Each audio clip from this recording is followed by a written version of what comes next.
every morning. Good morning. I'm going to take you with me on my garden walkabout this morning. So you might be seeing some things at the same time as I'm discovering them and say, oh, I didn't know that was there. We'll see if we can do a nice and condensed complete garden tour. I finally got in and cleaned up the rocks and actually used a mower over this area. The mess back there, I collected the boards around and I was going to make splits fire starter for the winter, but I have to replace the deck going into the shed, so that's part of the boards, of course, that I will be using. And I was short a couple of boards, so I had to wait till I went to town to get the other boards. In here I've mowed everything down where there was nothing that I wanted to keep. These purple flowers here are mauve flowers. This is another type of oregano. You see it grows to about 2 feet high. It can actually grow to 3 feet high. It is, I believe the variety type is Zatar. And here is a row of chives. As you can see, it's got a lot of weeds growing in it. So I can still harvest this, I just have to pick out the weeds, that's all. Do you know what kind of grass this is?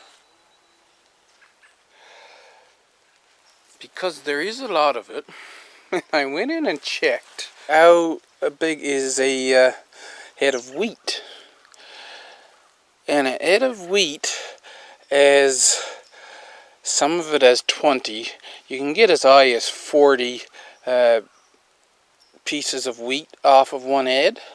Well, this plant here, it's grass like wheat is. 1, 2, 3, 4, 5, 6, 7, 8, 9, 10. There's 20 on this one. Basically sitting looking like a wild wheat. I don't know what type of grass it is. There's more lemon balm growing down here. I left this dandelion here because I like dandelion greens. And you can see how big, actually I'll put my hand down there, how big the leaves are actually growing on these dandelions. And over here,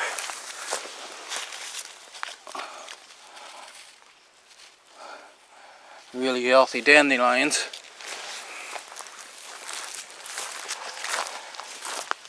This plant is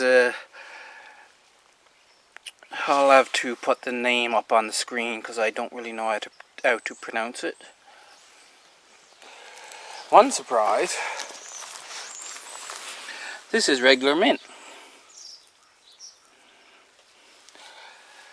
And so much for it being invasive, eh? Just that one little patch sitting there.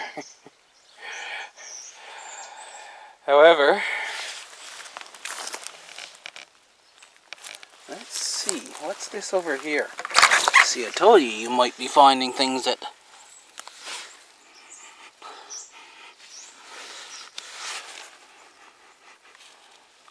I'm not sure if that's a mint or not. It doesn't have much of a strong taste.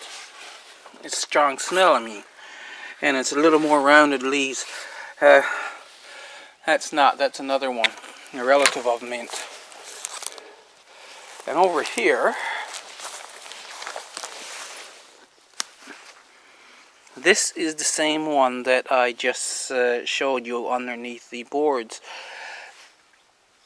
It's got a fainter smell and a fainter taste. I'm just wondering if it's spearmint or not. In the small cold frame, we check on the grapes.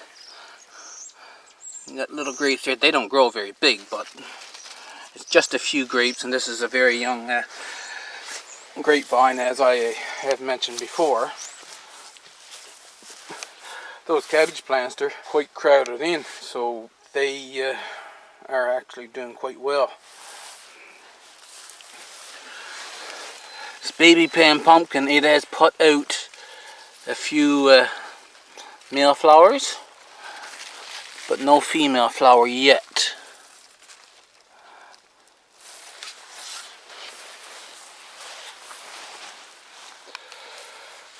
I have begun to do some chipping, and in the very near future I'm going to have wood chips all around. You see that little trench line here? So I'll have like a foot of wood chips underneath this. The bigger cold frame is looking like a jungle. This is a baby pan pumpkin. I'm going to get a really nice baby pan pumpkin here, and there's another female flower coming out here. This is the self-seeded cabbage. It is forming a head down there now. We'll see what happens.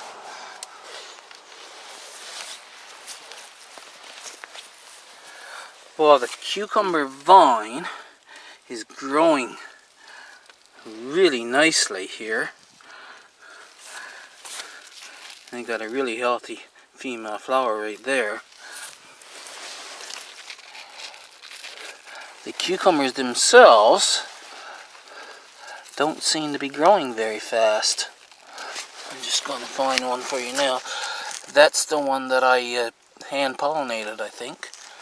So they're not growing very fast. They're growing. We'll see what happens now with ones that will be out in full sun. These are the large seeded tall sunflowers. They don't flower until September, but the plants are growing wonderfully. You see what I'm saying about this snowball bush? It tries to leave out, the leaves die, and now it's tried to leave out again, and they're looking healthy as of now. You'll see what happens over August, and what happens and how they grow. Once again, I'm going to get a foot of wood chips to put around here. I did another harvest of peas. Of course, when the peas start, like there's one to be ready now, you go by every day and you pick a few, just like picking raspberries, and you get so many peas over time if you keep picking them. This is the first of the Latarius flowers coming on. So we shall see how big they go. Now they'll grow much bigger next year, but for this year they just grow small. The snow peas, same as the sugar snaps, they'll keep producing right up until actually in a hard frost. They'll survive the first few light frosts that we have.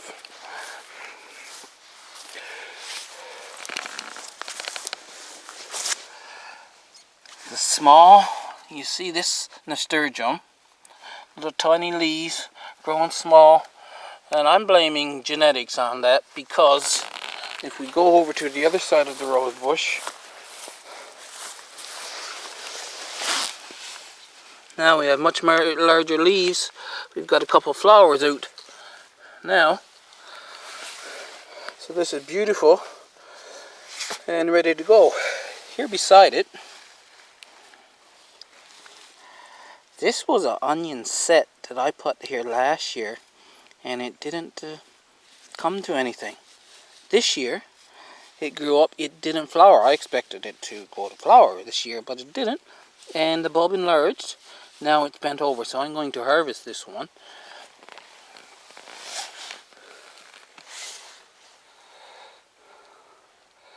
You see the other ones that I missed last year, they're all growing up and going to flower.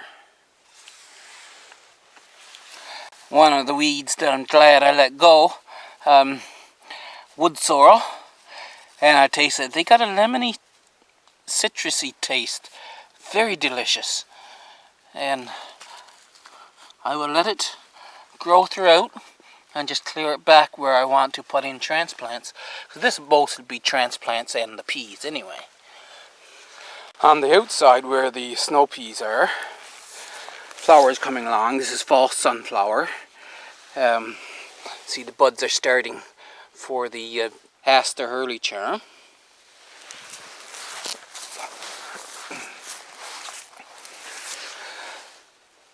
This California poppy grew nicely for its first time here, and one flower has already faded. There's two more. More aster buds.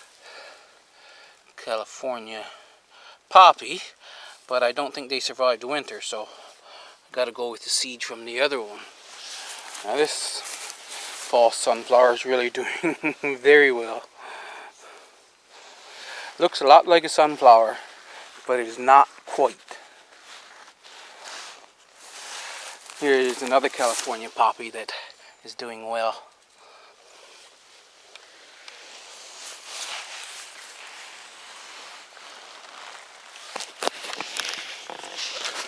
On the outside of the last section, this nasturtium is doing well. This is the second time I'm trying nasturtiums, right? I tried it last year. This is the third flower. Fourth flower. Two has faded and there's two open here now. Once again, if you don't know what your weeds are, let it grow a little bit and find out. Especially if you see a weed is like, huh? What's that? This, as far as I can tell, is amaranth. Last year, I set some amaranth seed here. I had white amaranth and burgundy amaranth. This is looking for all the world like white amaranth. Now, if that goes to completely to seed, that'd be great. I'll be able to start on getting an amaranth that will grow in my climate. Here's another white amaranth that decided to grow here. There's another one somewhere else, but I can't remember where it is. When you do organic gardening and you're trying to do completely organic, things pop up in the strangest of places. So we're out by the gate post of the front driveway, and there's this random tomato plant growing here. I'm not sure what variety this one is, but this one further along looks like Tiny Tim.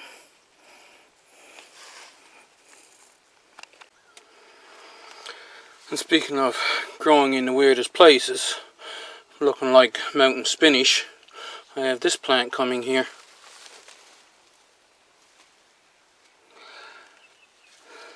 It might be Burgundy Amaranth. I have to wait until the flower comes on it. Nice colored plant though, hey?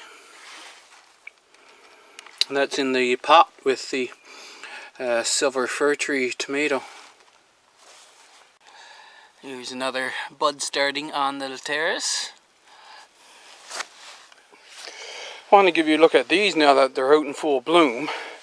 This was why I wanted to put a frame around them, but I never got to it. Daisies have always been my favorite flower, and they put out a very big daisy bloom. The only thing I don't like about this plant is that they just flop over once they get up to this size, and then they're hanging out over the grass area. I have one there, and then another one on this side. So that's the front steps. Here's the rose bush and the snow peas. On the inside of the last section, I add a sunflower dye. I don't know why, but as I've been saying, this is the worst area of all of it because there's very little soil here. I don't think there's enough moisture being held. and maybe on that end it just didn't get enough moisture.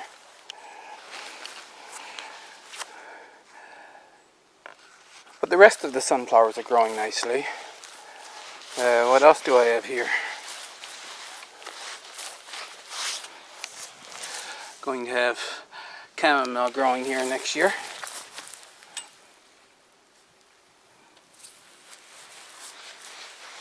I think putting cardboard right around the base of my spaghetti squash plants was a mistake. And so I tore out a piece of the corner right here, and I've done that on every one of them. You see? So, because I'm thinking that the cardboard kept a lot of moisture from getting down to the roots early on, and that is why the plants, they look kind of sickly, and maybe now they'll perk up that I've got that done. I do have the one squash growing there though.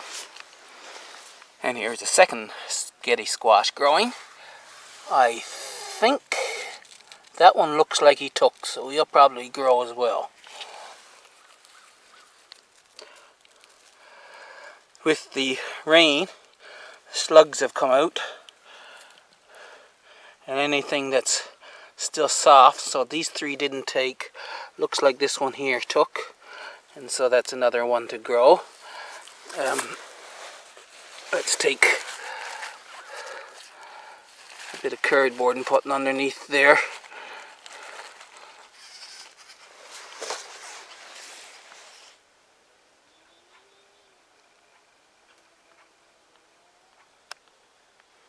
Grey jays. The snowshoe hares may have done me a favor here. You can see how this pear tree now is growing back as a bush. And I had said that here I'm going to have to keep this cut down to about 8 feet. So essentially, because they destroyed the top and I have all these leaders growing up now, I will basically have an 8-foot high bush there. Underneath each pear tree I've planted some winter savory. This is the seed head of dock. Now, you can get the seeds out of this, but they're really tiny seeds. Not really worth it. However, the seed coat, you can dry these all out, grind them to powder, and you've basically got all bran that you can use just like the all bran you buy in the store. There's, by the driveway, the two forsythia with the rose bush in between. Planted the rest of my St. John's wort along there. There's some strawberries here, and I'll leave them here for now and decide as the St. John's wort grows, will I take them out of there or will I let them grow among the St. John's wort? That's something I don't know yet. Here's the second pear tree with the winter savory underneath it. I started my pond. I have to build this a little more. The water is actually seeping out through here. It hasn't built up to the overflow pipe. Going up to the apple tree on the cliff, and when the last time I had the line trimmer out, I trimmed down the path that I want to go over to the well there.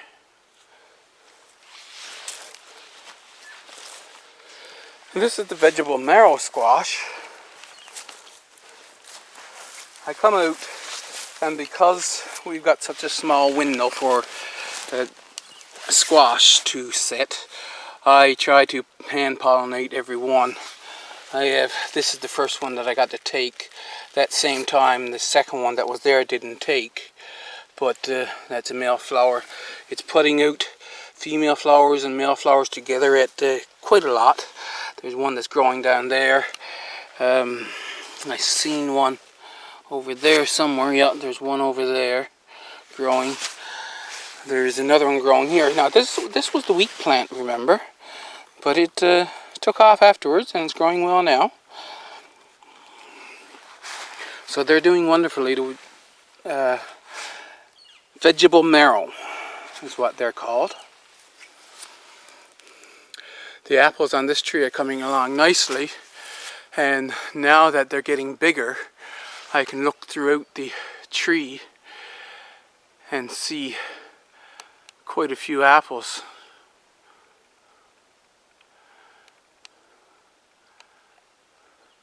Once again, I don't know if it'll be enough that I'll have to preserve from this one, because they are great eating apples.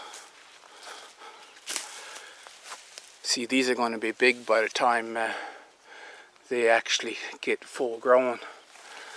Here's one that's going to be really big. The eyed are red. There's a lot of apples on this tree. I will get quite a few bottles. I don't know if I'll get a case full of applesauce or no. They mature quite late, like up in October sometime. But they will make good applesauce, and that's what they will go directly to. Bed from the Shed Wars series is looking nicely, huh? Really loving this diverse bed that I set out here. Marrow Bland Cherry Plum. This grows, it's a bush, not a shrub or a tree. It'll be a multi-stem bush from really down low. And I think about 20 feet high, so it's going to be quite a productive tree. Yep, he's coming. For the longest time, this little Chippewa blueberry, it only had those couple of leaves right there in that crook there. And since we started getting wetter weather, it's put out this bit out here now. So it'll survive. White currants, I have to get those harvested now. Today or tomorrow, one of it. The leaves are quite abundant on this now, so you can't see them. Most years the leaves were a little smaller, and you could see the abundance of berries in between the branches. This is a maturing apricot. I started them from seed inside. I brought this one out just as he was up and had his first seed leaves open. I planted him there. I put wood chips around. I put some iron pellets around to deter the slugs, and of course I put the sticks around for you know who. I have 6 more of those, and I finally decided, got my mind straightened where I want to put all the trees. So as they come up and they're actually fully out of the ground, I'll put those in their final home. And later in September, I'll put everything else, the Osage orange, mulberries, and the other ones, where they will be in their final place. And I'll plant them basically the same thing I got done here, because last year the mulberries, it was the slugs that really got them. When I planted them there, the slugs just attacked and they just stripped the thing bare. So if I do it this way, I will prevent that, both of course the slugs and the rabbits. Red currants, it's not producing very much yet. I did though have a couple of handfuls for a snack as I was walking around the garden a few days. Black currants, as of yet, I'm not impressed. I don't like the, well, I definitely don't like the smell of them. And the taste is not really that great either. I don't know what will happen now when they get a little further along. This was another interesting thing. You see, you got a squash plant there growing beautifully. Squash plant there growing beautifully. Then I got this one down here looking all sickly, and I'm like, huh? Why? But then I noticed something had dug in under that squash plant, and so probably damaged the roots at the same time. It is growing back some good foliage right there now. But these squash plants, there was a male flower that opened just recently, yet they're just putting on male flowers. So I don't know, there's no female flowers yet, and it's coming time when I need them to start to produce. You see this one here, he's getting ripe. That's why he's turning yellow like this, and actually brown on the bottom side. It'll turn really quite a lot brown, and the skin will go really hard once it's fully ripe. The Atlantic giant is starting to go crazy here. See, there's the potatoes, 3 tires high, 3 tires above that, and it's crowding right in around.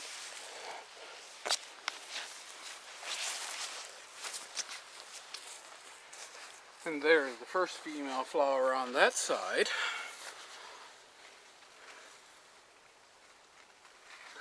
Now, another way to hand pollinate is you can take the male flower, take it off the vine,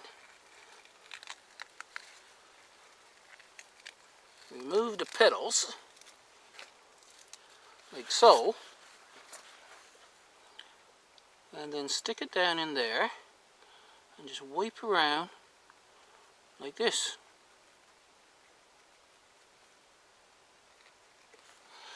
Now that flower should be fully pollinated. I have somewhat of a frame put up for the golden raspberries, and a path just wide enough that I could get through there. I've got some posts put up. I didn't have to put up a higher post, just a lower, higher rail I mean, just a lower rail for the ones up that way yet. I have one sugar maple that's looking like he's unhealthy. It's got yellow leaves instead of green. Here's the other one over here. It's quite green.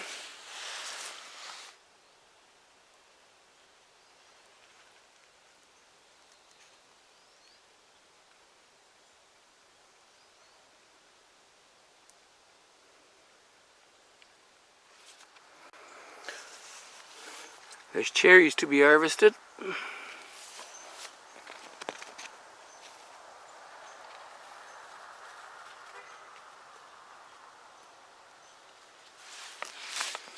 I've been harvesting the red raspberries the last few days.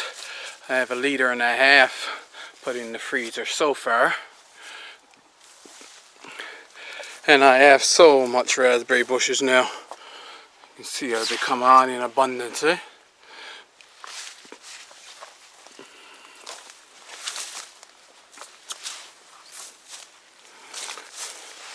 I have to put a frame up here to lift that up.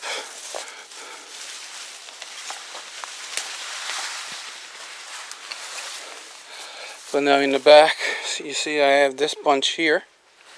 So and I have this full row here. Take a snack on my way.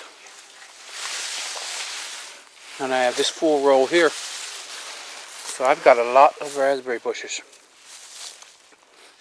This is what happens with the catnip, of course. So I'll have to cut out this stalk here now and just keep cutting around to keep it up in a vertical 2 2-foot radius. I'll back up so you can see. There's the parsley plant and the catnip next to it. How much sun you need? Well, that really depends. Say, if you get more sun for a zucchini plant, it'll grow better. And then as we go in underneath the trees, they're getting worse, but they're putting out flowers. And this one, it gets a lot of shade. It is producing a zucchini. So there will be some production.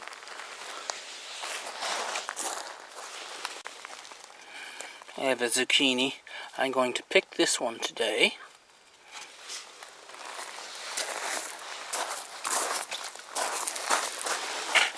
This is the one that I'm letting go to full maturity and see what happens. By the zucchini, I got some nice kale plants growing. So kale is the one cole crop that I'm getting in the hang of growing. The Atlantic giant in the bed in the shady plot. I am trying to pollinate each female flower as they come up. The first one, even though it's just sitting there nice and hard, even though it's just sitting there nice and hard, it's not growing, so it didn't take.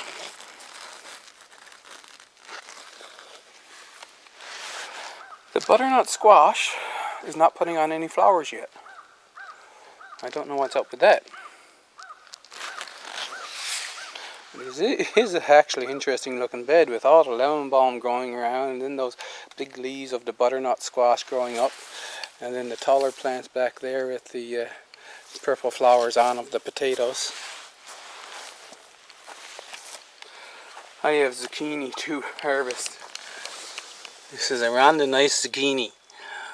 I was reading one spot that they're best when they're only about 3 inches across. That would be about the size of this one in here. So this one is really big.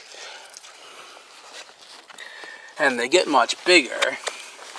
This one down here, that's the one that I was letting grow to full maturity for seed. And as you can see, they're coming on fast and furious now. And here's an interesting thing. This is bush crop cucumber here. And now, here's the other plant. Just watch when I lift up this plant. I'll get it in the frame. Look at the number of... So I don't know how well they are getting pollinated, but there's an awful lot of flowers growing underneath that. I just have to wait and see. Sugar beets. A couple of interesting things about those. I came out and there was some beets missing over here. They had gotten eaten down to a stub actually. And then there was some over here. And then we go to the end of the bed and there was a couple eaten off on here. And this one over on the end was eaten off. And I'm thinking, what would do that? Well, there's meadow voles around, and I thought slugs, but I couldn't tell, so I didn't know how to proceed. I said, just in case it's snowshoe hares, I'll put this board here. That's the seat that I use for when I want to sit down weeding, and that should deter them. And sure enough, I put that board there and it all grew up. Rabbits and hares are creatures of habit.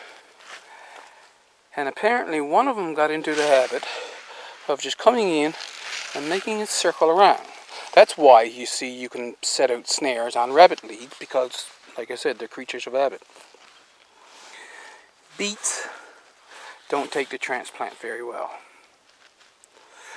But I had to thin these out. And well, if you're thinning them out, you can transplant them. They might continue to grow, they might not, right? And I transplanted them. There's one there. He's continuing to grow.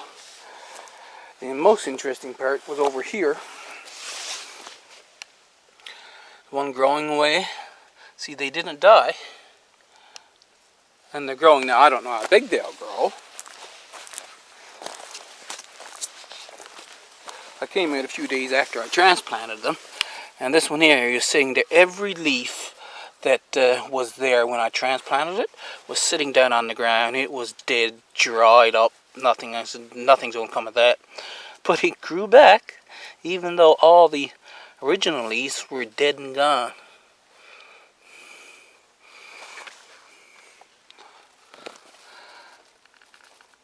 I've got one beautiful Brussels sprouts plant out of the 3 that I transplanted out there. So I'm going to have Brussels sprouts for Christmas this year. And the garlic. They'll be harvested, I guess, later this week.